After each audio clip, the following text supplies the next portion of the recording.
Hey everyone, David at Elevate Golf Performance Center, talking this week on the early phase of the backswing. How and when you load into this trail hip is an important part of setting the stage for transition and then all important impact, the dynamic motion back to the ball.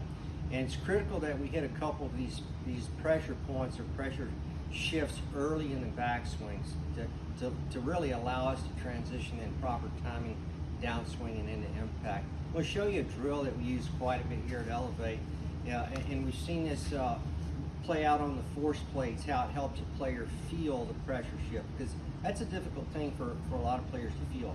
Where is the pressure? Where's the weight? How's it moving across the feet? I'm going to use a little swing aid I've got just to show you the hips and to give you an idea. I'm standing on a little wedge here that sets my foot at a little bit of an angle to help facilitate this feel. But at address, we're assuming roughly a 50-50 left to right, maybe a little bit more in the lead would be preferable, but also balls to heels, looking for like 60-40 balls to heels in that setup.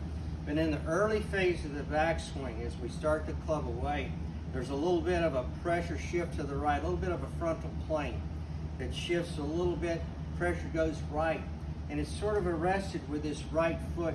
And this angle starts to push a torque a little bit in this horizontal plane that pushes the hip back and up behind us.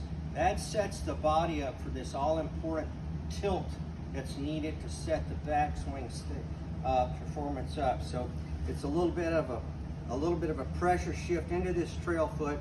The right is now pushing, and that's what this wedge does. Because my foot's this way, it allows me to push away from the target line. So that's what tilts the hips and gets them loaded into this trail hip.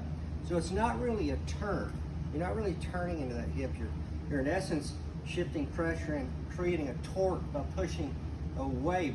The right foot actually pushes away from target line, which loads this trail hip, gets our shoulders and everything set on this incline here. That is important not only in the amount you do, but also the timing of it. And ideally, you want to hit this maximum shift point when hands are about waist high, shaft parallel to about vertical here in the backswing. Sets up the stage for the transition and back to impact. So hope this helps. Give it a try. Thank you.